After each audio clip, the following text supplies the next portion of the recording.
Hi, and welcome. You're listening to the X22 Report. My name is Dave, and this is episode 1560A, and today's date is May 4th, 2018, and the title of the episode is, The Message is Clear, Warnings Have Been Issued. Let's get into the economic collapse financial news. Now, it looks like the job numbers are out, and basically everything is following the same exact path as when we were with Obama. Nothing has changed, the calculations are the same, and everything is continually being manipulated.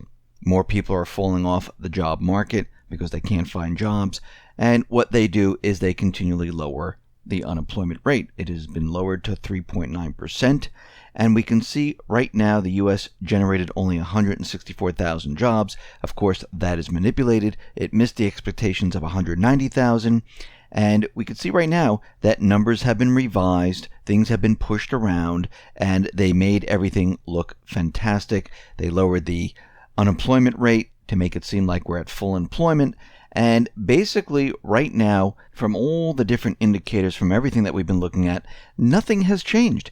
The economy is continually declining, bubbles are popping, and basically people are being pushed out of the housing market, they're being pushed out of the student loan market, they're being pushed out of the automobile market, because what is happening here is that interest rates are moving up, people are making less money, people aren't making the same hourly wage as they were before. Actually, that is declining, and we can see right now that the headline payroll numbers, well, that was a disappointment. The closely watched average hourly earnings printed almost a miss, rising just 0.1% month to month, below the 0.2% expectation, and 2.6% year on year, also missing the 2.7 expectation.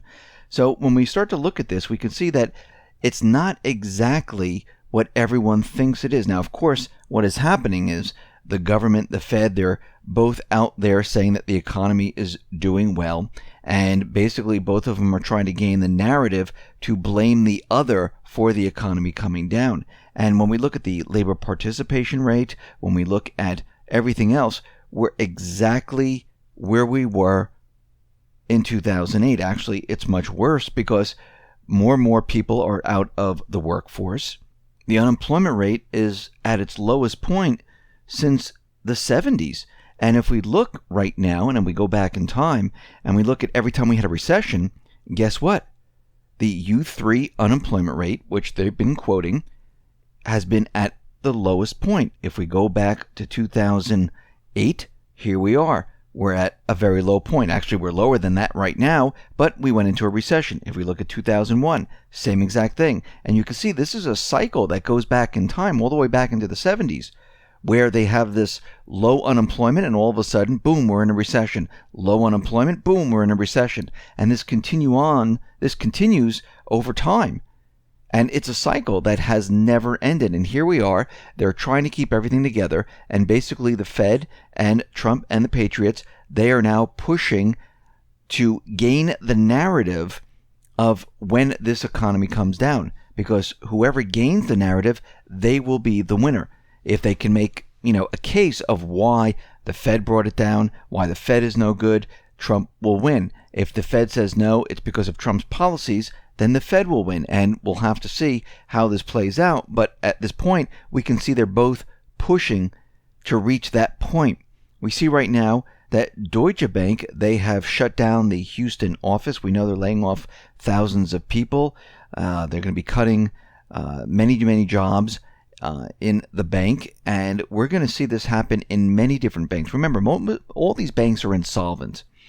The stress tests and all these other things, this was a gigantic illusion to make you think that the economy was doing well and the banks were sturdy and strong, but they really aren't. If you look at the Spanish banks, if we look at the Italian banks, if we look at the French banks, if we look at the German banks, even the United States, the banks here, it's completely a disaster area. And when one thing goes wrong, the whole thing is just going to come tumbling down. We see the U.S.-China trade talks, they ended without a deal, and we see right now that nothing really happened or came out of this. The same thing is happening, and I don't think at this point in time that they really wanted to have a deal. Remember, we are in a central banking system. And we need to get rid of this system and start it again. Not the central banking system, but we need to restart the system without the central banks. And I think this is what's being pushed right now. We see that the global economic momentum, well, it has just slowed the most since 2011. Now, year-on-year growth of the global leading indicator, this is from Goldman Sachs, it shows that everything is slowing down. Growth decreased by 2.62% in April, down from 2.8% back in March. And we are seeing that on a month-on-month basis, the March GLI momentum decreased by 0.026% in April from 0.041% in February, and it's continually declining, which means we're headed towards a recession. Now, we talked about how the corporate media is going to be out there, and they're going to be pointing the finger at Trump to make sure that everyone realizes that it's his policies that are bringing down the economy. Now, the economy never recovered. We are living in an illusionary world. They created these statistical numbers to make you think that the economy is doing very well. Go back to 2008. This is the recent recession, the Great Recession, and you can see from that point in time how they basically created the illusion at that time.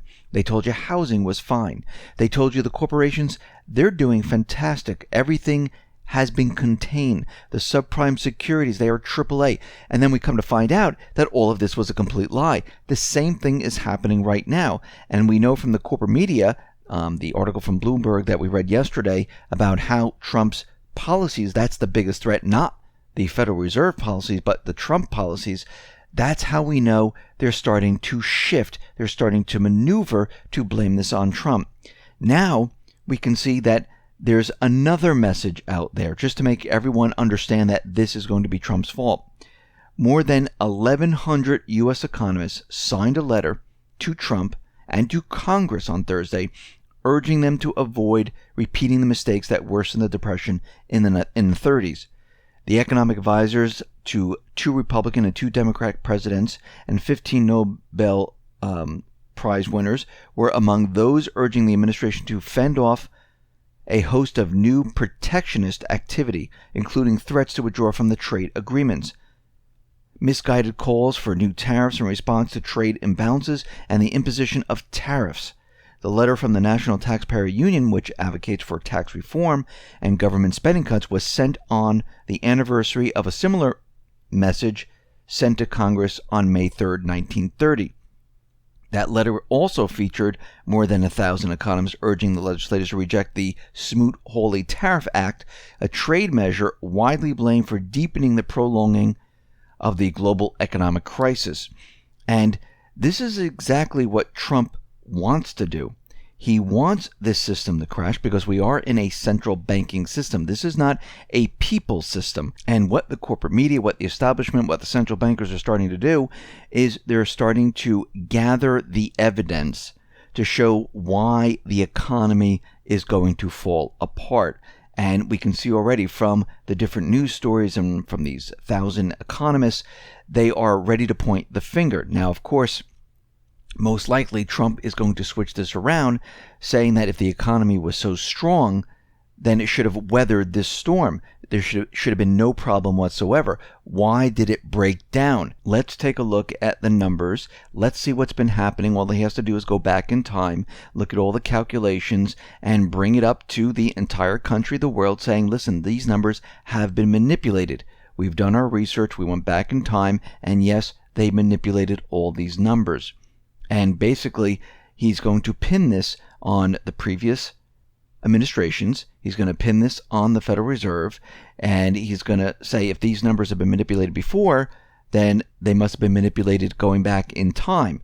And that means the Fed, they've been working their policies on these manipulated numbers. Maybe we need to look at the Fed to see what they've been doing, because they had stimulus, we had bailouts. Why was this if this was all manipulated, and why didn't the economy stay afloat? And basically he can turn this whole thing around, blame it on the Fed, get the audit bill passed, and go in and take a look. So we can see both sides right now, they are building the evidence.